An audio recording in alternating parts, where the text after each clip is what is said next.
마가복음 강의 50번째입니다. 벌써 50번째가 됐습니다.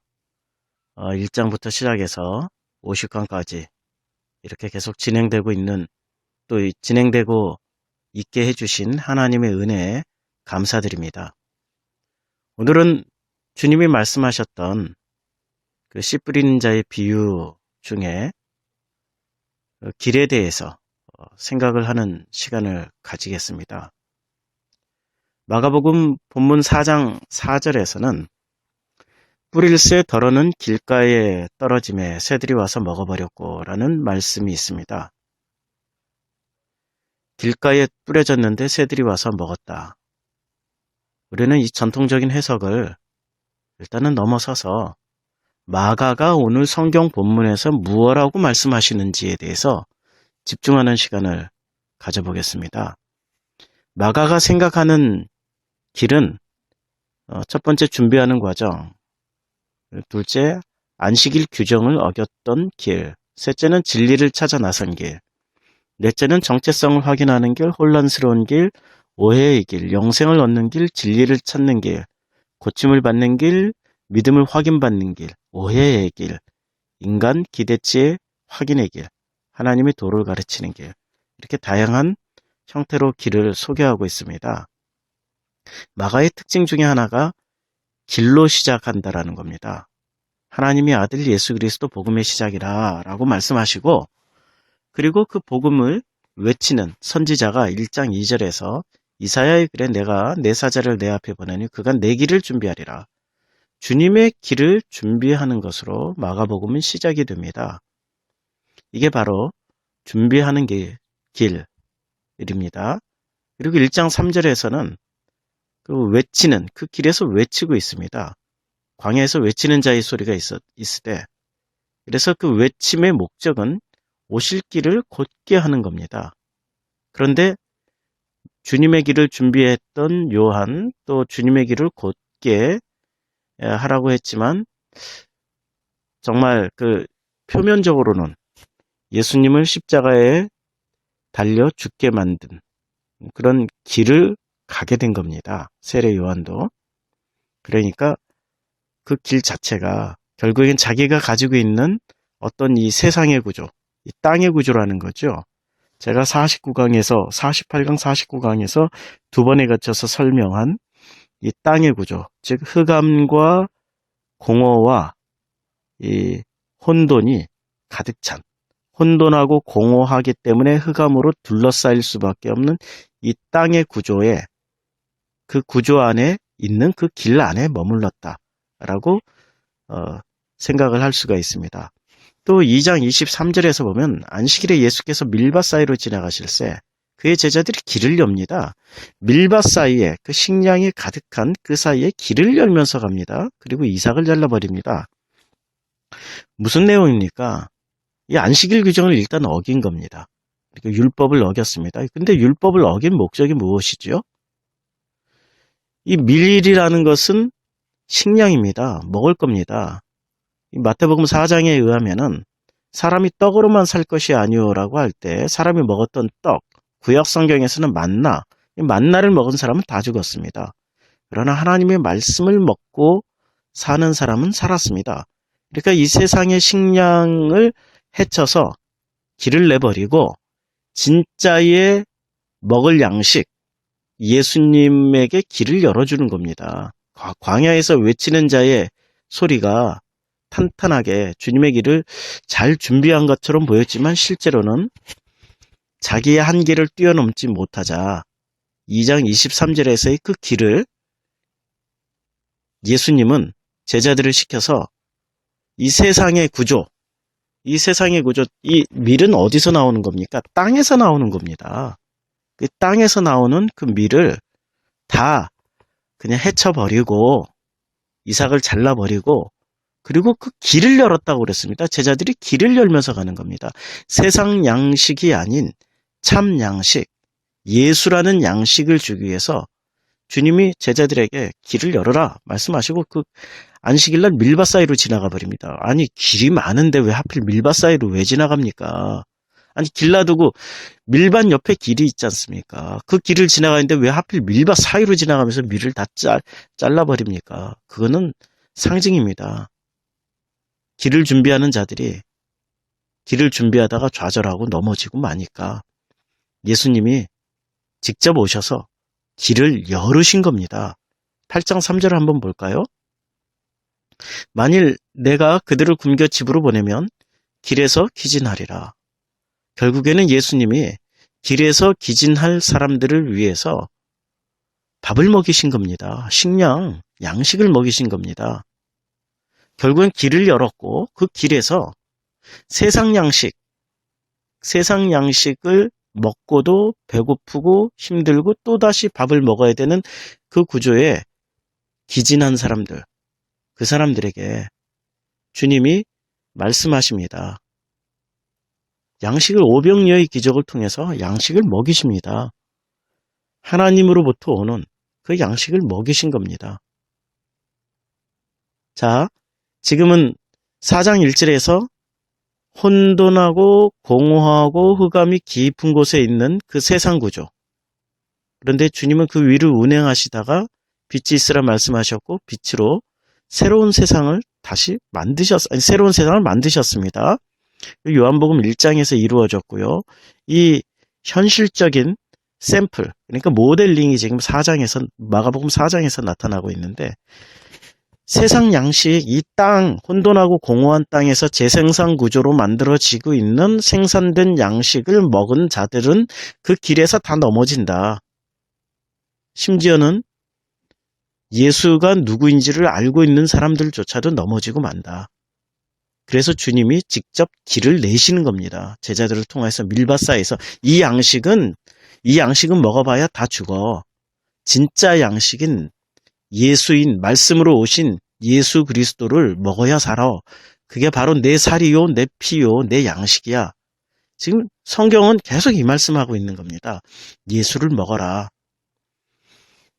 그래서 8장 3절에서는 그들을 굶겨서 집으로 보내면 길에서 기진하리라. 결국엔 먹이십니다. 그리고 8장 27절, 28절은 계속 길을 언급하고 있는데 어떻게 언급하고 있습니까?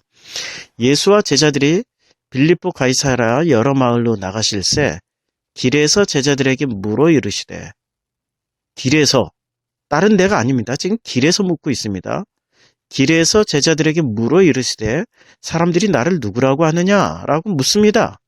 그때 28절에 제자들이 대답을 합니다. 세례 요한이라 하고 더러는 엘리야, 더러는 선지 중에 하나다 라고 대답을 하고 있습니다. 예수를 메시아로 알아보는 사람들을 지금 이 시점에서 나타나야 되는데 결국엔 베드로가 나타나긴 했어요. 그리고 바로 사탄아 물러가라 뭐 이런 꾸짖음을 또 당하고 있습니다. 그 길에서 예수님을 알아본 사람들은 없다는 겁니다. 그 길에서 예수님을 알아보려면은 특별하게 하나님이 알게 해주셔야만이 그 길에서 예수님을 알아보고 그 가던 길을 돌이켜서 거꾸로 되돌아가는 겁니다. 그게 회개라는 거죠. 메타노이아. 회개라는 건 방향을 바꾼다라는 뜻입니다. Turn away from your sin. 굿뉴스 바이블에서 그렇게 번역하고 있지 않습니까? 회개라는 단어를. Turn away. 방향 돌려라. From your sin. 너의 죄에서. 그 죄가 뭡니까? 죄라는 거는 무슨 뭐 음란한 죄, 거짓말한 죄. 그거 그냥 그 죄 맞습니다. 그런데 그런 수준의 죄가 아니고요. 성경에서 말하는 수준은 보다 본질적인 죄를 말씀하고 있습니다. 성경에서 말씀하고 있는 죄는 보다 본질적인 죄, 그 죄는 하나님을 향하여서 가지 않는 죄입니다. 그러니까 땅을 향해서 계속 가는 죄, 아니 땅의 길로만 다니는 사람, 땅의 지향적으로 살아가는 사람들이 바로 죄 짓는 사람들입니다. 그러나 땅의 지향적으로 살던 사람들이 하나님 지향적으로 길을 바꾸는 겁니다. 그 길에서 돌아서는 겁니다. 하나님 지향적으로 길을 바꾸는 것, 그게 회개고요. 그게 죄를 멀리하는 거고요. 하나님 지향적으로 사는 것이 바로 변화되는 삶입니다. 사람들은 늘 거짓말하던 사람들 평생 거짓말하고 살지 않습니까? 죽는 순간까지 거짓말해요. 거짓말 안 한다고 자부하시는 분들, 그 마음에 주님이 말씀하십니다. 마음으로 생각으로라도 그 죄 지으면 그거 죄라고 그랬습니다. 우리가 안 속이고 살 수는 없잖아요. 그러니까 이건 무슨 얘기입니까? 죄를 멀리하라는 말씀이기도 하지만 본질적으로는 땅의 지향성을 가던 그 길에서 돌아서서 하나님 지향 쪽으로 길을 돌리라는 겁니다. 제가 세례 요한을 좀 깠지요. 세례 요한이 예수를 의심했다. 좀 이렇게 시체말로 깠어요. 막말로 좀 비판을 했습니다. 그랬더니 대번에 안티들이 생기더라고요. 어떻게 세례 요한같이 훌륭하신 예수님을 예배하고 예수의 길을 예배하신 그분을 그렇게 비판할 수 있느냐. 그게 복음이냐. 아니, 성경은 누구를 비판해도 돼요. 복음은 예수를 설명해주고 땅의 지향성으로 살던 사람들의 그 길을 돌려서 하나님 지향적으로 가게 만드는 게, 그렇게 설명해주는 게 복음이잖아요. 세례 요한 옹호하는 게 복음이 아닙니다. 왜 세례 요한을 옹호합니까? 그거는 간단해요. 세례 요한을 붙잡았기 때문에 그렇습니다. 우리가 붙잡을 것은 예수밖에 없어요. 예수님 외에는 모든 지구상에 존재했던 그 어떤 인물도 털면 먼지 나옵니다. 노아 의인이었죠. 하나님이 에스겔서에서 직접 거론하신 의인 세 분이 있었습니다. 노아, 다니엘, 욥 세 사람이었습니다. 이 사람 털면 먼지 안 나옵니까? 하나님은 욥에게 아주 심각한 말씀하셨습니다. 내가 태어난 날을 저주했느냐? 아주 심각한 지적을 하셨어요. 노아 털어서 먼지 안 나옵니까? 술 먹고 뻗었죠. 맞잖아요. 다니엘 권력이 5번이나 바뀌었는데 그 5번의 권력, 세속 권력에 아주 그 어떻게 그렇게 줄타기를 잘하고 있습니까? 만약에 목사님이, 어떤 교회의 목사님이 그렇게 줄타기 하고 있었다. 아우, 그 진보적이고 정의를 부르짖는 분들은 당장에 그거 탄핵할 겁니다. 개 중에는 자기 마음에 드는 대통령도 있지만 자기 마음에 안 드는 대통령도 있거든요. 5분 중에는 전부 다 5명이 내 마음에 든다라고 생각할 수가 없잖아요. 털어서 먼지 안 나는 사람들 어디 있습니까? 사람들은 성경에서 나오는 인물들을 너희들이 이렇게 본받아라 하고 우리에게 샘플로 주신 게 아니고요. 너희도 이와 같이 허물이 있다. 그래서 세상의 그 길에서 이제는 세상 길을 가더라도 하늘을 보면서 걸어라. 그리고 그 길에서 방향을 돌려서 거꾸로 가라는 얘기입니다. 지금 마가복음에서 하는 그 길가에 뿌려진 그 씨라는 거는 이런 내용을 염두에 두고 하는 겁니다. 공허하며 혼돈하며 흑암이 깊은 곳에 있는 그 세상에 난 그 길을 이제는 그 씨앗이 뿌려졌을 때 그 씨앗이 자라면서 그 길을 바꾸어 주시겠다는 겁니다. 우리 스스로는 절대 깨달을 수가 없습니다. 빛이 왔을 때 요한복음 1장 빛이 왔을 때 빛을 알아보지도 못했고 세상은 영접하지도 않습니다. 말씀이 우리 가운데 뿌려지더라도 그 말씀을 그냥 밀과 만나와 이 세상의 썩을 양식으로 대체해버리고 바꾸어버립니다. 그래서 예수님이 그 밀리사 그 사이로 가면서 밀밭 사이로 가면서 길을 내면서 가르치는 겁니다. 그 길이 아니다. 사람들이 다녔던 그 길에서 벗어나서 그냥 밀밭 사이로 가버리신 겁니다. 그게 길이 아니고 너희들이 길이라고 생각했던 이 식량 만나 그 사이에 내가 길을 낼게. 난 길 날 따라와. 길이요 진리요 생명이 바로 나야. 예수야. 예수. 그거 말씀하시는 겁니다. 그래서 8장 3절에 만일 내가 그들을 굶겨 집으로 보내면 길에서 기진하리라. 세상 길, 도로, 집으로 가는 길이지 않습니까? 이 집은 마가가 상징하고 있잖아요. 집, 회당, 성전. 결국엔 세속으로 하는 그 길 가면 도로 기진하게 됩니다. 성경 참 놀랍죠? 9장 33절에 또 이렇게 말씀하고 있습니다. 가버나움에 이르러 집에 계실새 제자들에게 물으시되 너희가 길에서 서로 토론한 것이 무엇이냐. 그들이 잠잠하니 이는 길에서 서로 누가 크냐 하고 쟁론하였습니다. 그런데 그 길에 이제 예수님을 모시고 갑니다. 그런데 그 길은 아직 십자가로 향하는 길이지 십자가까지 가지 않은 길이죠. 내가 죽었나 살았나 이런 말씀 많이 하시잖아요. 나는 죽고 예수로만 사는 게 신앙생활이다. 뭐 이런 말씀 하시잖아요. 그래서 내가 예수님과 함께 동행하는 그 길에 죽었나 살았나 확인하는 길. 십자가 도달하기 전까지는 누가 크냐고 쟁론하고 있는 게 그게 길의 현실입니다.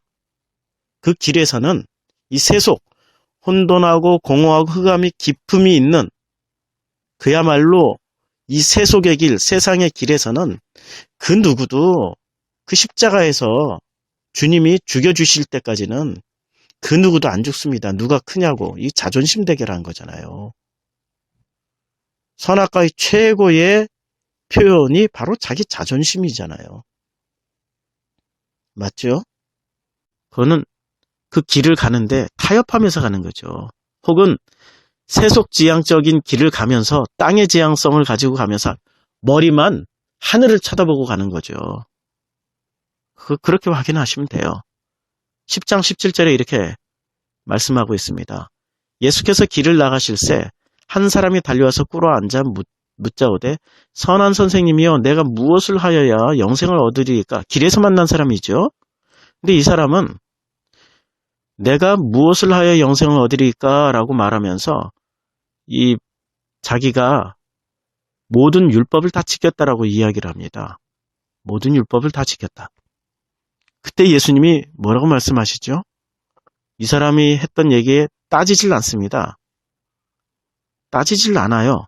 그러니까 인정해 주는 겁니다. 진짜 이 사람이 살인하지 마라, 간음하지 마라, 도둑질하지 마라, 거짓 증언하지 마라, 속여 빼앗지 마라, 내 부모를 공경하라. 이것을 다 지킨 사람입니다. 굉장한 사람입니다. 이 사람에게 주님이 뭐라고 말씀하신지 아세요? 내 소유를 다 팔아 가난한 자들에게 나눠주고 그리고 나서 나를 따르라고 말씀하셨을 때 이 사람이 어떻게 됐습니까? 가진 재물이 많은 거로 근심하며 떠나가 버립니다. 예수님을 떠나가 버려요. 그 길에서 예수님을 만나더라도 끝까지 예수님과 함께 가는 사람이 없습니다. 예수님이 안 붙잡으셨죠? 참 놀라운 일이잖아요. 우리는 그 길 갈 때 한 가지 확인해야 될 게 하나 있습니다. 주님이 그 씨앗이 내 안에 계시는지 안 계시는지 그것만 확인하면 됩니다. 길 자체에 계속 주님이 길에다가 계속 씨앗을 떨어뜨리십니다. 씨를 뿌리는데 옥토에만 뿌리는 게 아니고요. 길에다도 뿌리신다는 겁니다. 지금 길과 같은 길을 걷고 있는 나에게 그 씨를 뿌려주십니다. 그 씨가 말씀이고 말씀이 예수님이잖아요. 예수님이 나와 동행하시는 겁니다. 그 길에. 그리고 주님이 길을 확 바꾸어 버리셔가지고 하늘지향 쪽으로 살아가게 만드시고 그 길 가는데 크다 작다 또 이 등 돌리고 가는 넘어지는 실족하는 사람이 있기 때문에 주님이 그 길 끝까지 내 손 잡고 간다는 겁니다. 아니 나 되어서 간다는 얘기입니다. 그게 십자가까지 인도하신다라는 거죠. 결국엔 이렇게 못 가는 사람들이 있으니까 재물이 많고 자기가 지킨 다 그 모든 것들을 챙겨 먹고 싶으니까 예수님 떠나가는 이런 사람들이 있기 때문에 그게 내 모습이잖아요. 그래서 이제는 예수님 방법을 바꾸신 겁니다. 방법을 바꾸셔가지고 그 길 가는데 내 안에 들어오시겠다. 그 씨를 내 안에 뿌리고 그 씨가 말씀이고 예수님이 되셔가지고 예수님이시잖아요. 나 되어서 그냥 길을 걸어가 주시겠다는 겁니다. 그 길 끝에서 당신이 또 기다리시고. 어렵죠? 이건 믿음으로 취하는 영역입니다. 10장 46절에 이렇게 말씀하고 있습니다. 그들이 여리고에 이르렀더니 예수께서 제자들과 허다한 무리와 함께 여리고에서 나가실 때 디메오의 아들 맹인 거지 바디메오가 길가에 앉았다가 예수께 이르시되 가라 내 믿음이 너를 구하였느니라 하시니 그가 곧 보게 되어 예수를 길에서 따르느니라. 지금 바디메오가 한 일은 무엇입니까? 길에서 예수님 만났습니다. 그리고 외치기만 했습니다. 소리 질렀습니다. 그때 예수님과 함께 가던 사람들이 무슨 일을 했습니까? 예수님과 함께 가던 그 무리들이 지금 예수님께 어떤 얘기를 하고 있습니까? 바디메오한테 소리 지르지 말라고 꾸짖어 잠잠하라고 그랬습니다. 많은 사람들이 48절에 많은 사람들이 꾸짖어 잠잠하라고 그랬습니다. 많은 사람들이 왜 꾸짖어 잠잠하라고 그랬을까요? 이 사람들이 지금 마가복음 4장 1절에 말하고 있는 무리들입니다. 오클로스 많은 사람들, 이 많은 사람들이 한데 섞여버리면 무리들이 되고 그들을 혼돈, 공허, 흑암이라고 그럽니다. 예수님과 함께 가지면 예수님을 깨닫지 못합니다. 그러나 바디메오가 한 일은 딱 소리 지른 거 하나밖에 없습니다. 그때 예수님 뭐라고 말씀하시죠? 10장 마지막 절에 이렇게 말씀하고 있습니다. 내 믿음이 너를 구원하였느니라. 그리고 그가 어떻게 됩니까? 예수를 길에서 따르니라. 길에서 바로 따라갑니다. 이게 메타노이입니다. 이게 바로 회개입니다. 이게 길을 바꾼 사람입니다. 길을 바꾸고 예수를 길에서 따라버립니다. 예수님과 함께 가는 겁니다. 이게 지금 마가가 그 길에 씨를 뿌렸다라고 할 때 바로 이 장면입니다. 씨 뿌림을 받은 사람은 예수님과 함께 갑니다. 그리고 그 길을 가는데 제자들도 예수님과 함께 갔죠. 그런데 누가 크냐고 쟁론하다가 넘어졌죠. 세례 요한도 길을 예비하다가 넘어졌죠. 그리고 그 길을 가던 사람 배고파서 쓰러질 지경이 되었죠. 지금 그 길을 가는 사람들이 만사 형통 소원 성취하는 그 길로 가는 게 아니고 배고프고 의심하고 쓰러지고 넘어지고 누가 크냐고 자존심 세우고 이런 상황의 길을 가는 겁니다. 그런데 그 길에 예수님이 함께 해주시기 때문에 그 길 끝까지 갈 수 있다는 겁니다. 이게 지금 그 길에 뿌려진 그 씨앗의 비유의 핵심입니다. 내 마음, 이 길과 같은 이 단단하게 밟혀서 길과 같은 그 마음을 뭐 갈아엎어서 옥토바치로 만들자. 내가 하는 게 아니고요. 주님이 동행하시면서 주님이 해주시겠다는 겁니다. 이게 복음입니다. 얼마나 쉽습니까? 그전에는 나 혼자 갔던 길 아닙니까? 그전에는 나 혼자 갔던 그 힘든 길 아니었어요?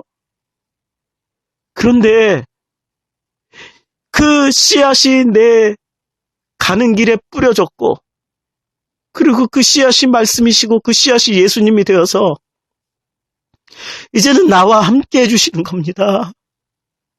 이게 복음이잖아요.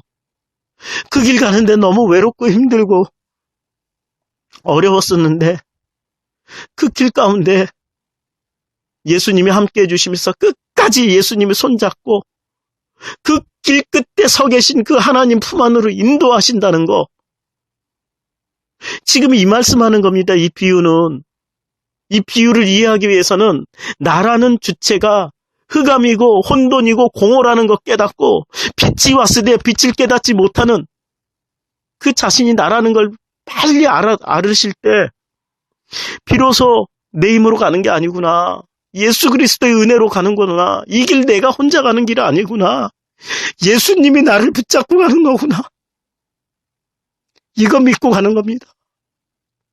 이게 지금 마가가 이야기하고 있는 그 길입니다.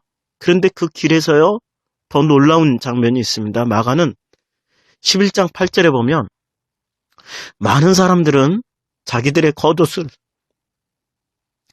또 다른 이들은 들에서 벤 나무가지를 길에 펴면서 예수님을 환영합니다. 예루살렘 들어오실 때. 그런데 자기 겉옷을 벗어났던 사람들, 나뭇가지를 흔들고 나뭇가지를 깔았던 사람들이 나중에 예수님 죽입니다.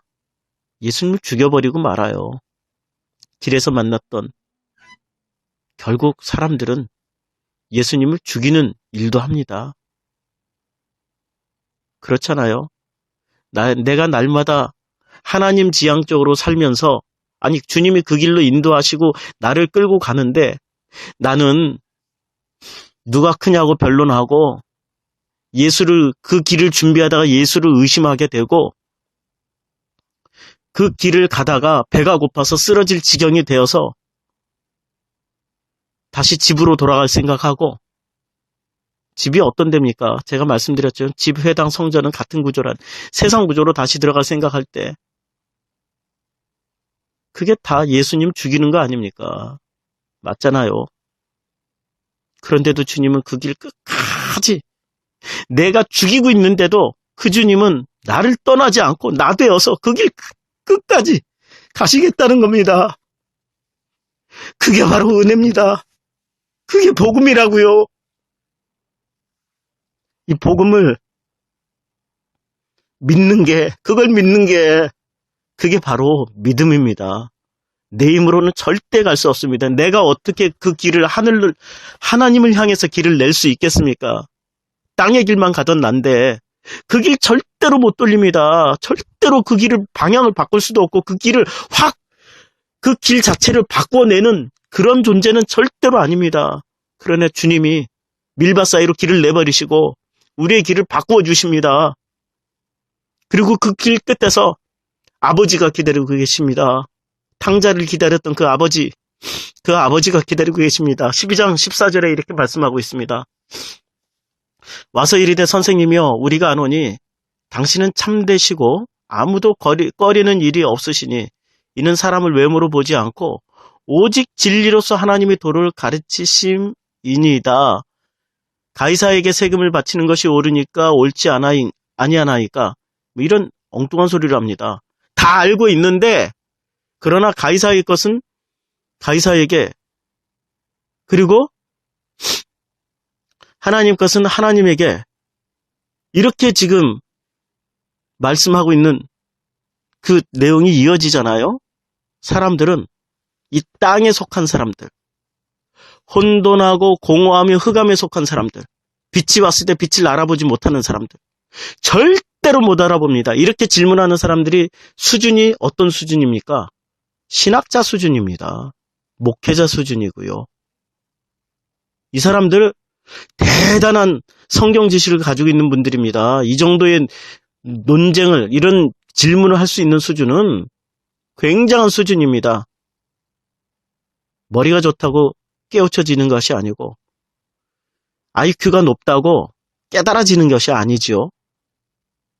정말 중요한 거는 주님이 우리 마음 씨를 뿌려주시고 그 씨앗이 말씀이시고 말씀이 육신으로 오신 예수님이시고 그 예수님이 그 길 다 못 가니까 길을 방향을 확 세속에 밀밭 옆으로 난 길 가다가 밀밭 사이로 들어가 버리시고 그리고 그 길 끝에서 하나님이 기다리시는 그 길로 인도하시기 위해서 당신이 직접 길을 열면서 길을 연다라고 그랬습니다. 마가복음 2장에 길을 열면서 길을 열어서 우리 함께 인도해 주시는 겁니다. 내 힘으로 가는 게 아니고 주님이 앞장서시고 주님이 뒤에서 밀어주시고 우리가 중간중간 의심하고 배고프고 자존심 세우고 넘어지고 그리고 호산나 외쳤다가 또 예수님 십자가에 매달아 죽이고 이런 일을 하더라도 절대 떠나지 않고 그 길 끝까지 갈 수 있게 내 옆에 계시고 내 안에 계시고 나 되어서 그 길 가주신다는 겁니다. 이게 지금 씨 뿌리는 자의 비유, 길에 대한 해석입니다. 이 길은 어떤 길입니까? 인간 스스로 방향을 바꾸는 길입니까? 우리는 수시로 방향을 바꾼다고 하지만 결국에는 우린 땅의 길을 가면서 땅 지향으로 살면서 고개만 하늘을 쳐들고 가는 그런 사람들입니다. 이제는 우리는 우리의 길 안에서 결코 우리의 길을 바꿀 수가 없습니다. 우리의 패러다임 안에 갇혀 있기 때문에 그렇습니다. 우리가 살아가는 그 도시에서 이 건물에서 저 건물로 가는 것뿐이고 이곳에서 저 도시로 가는 것뿐입니다. 우리는 방향만 바꿀 뿐이지 우리 안에 그 방향은 이 땅 안에서만 방향을 바꿀 뿐입니다. 그러나 하늘 지향적으로 바꿔주신 분은 씨앗, 말씀, 예수님이 바꿔주시고 그 길 중간에 확 뚫고 나가십니다. 그리고 그 길 끝에서 아버지 하나님이 기다리고 계십니다. 이걸 믿는 게 믿음입니다. 우리는 수시로 그 씨앗 빼앗깁니다. 새들에게 빼앗깁니다. 그러나 빼앗기더라도 주님은 끝까지 씨앗을 뿌리시고 당신이 말씀이 육신이 되어서 우리 가운데 거하시고 그리고 그 길을 우리와 함께 하시겠다는 겁니다. 그래서 혼돈하고 공허함의 흑암이 깊음 위에 있는 이 땅, 이 세속 구조에서도 결코 우리를 포기하지 않고 우리를 구원해 주시겠다. 이게 바로 마가복음 4장이 말씀하고 있는 그 길에 대한, 씨앗이 뿌려진 길에 대한 해석입니다. 빼앗기는 거 두려워하지 마십시오. 하늘지향적으로 인도하시는 그분을 먼저 보십시오. 새들 마귀 두려워하지 마십시오. 우리와 함께 동행하시는 그 예수님을 보고 그 믿음을 가지고 어떻게든 주님이 나를 인도해서 그 길 끝까지 가시겠다.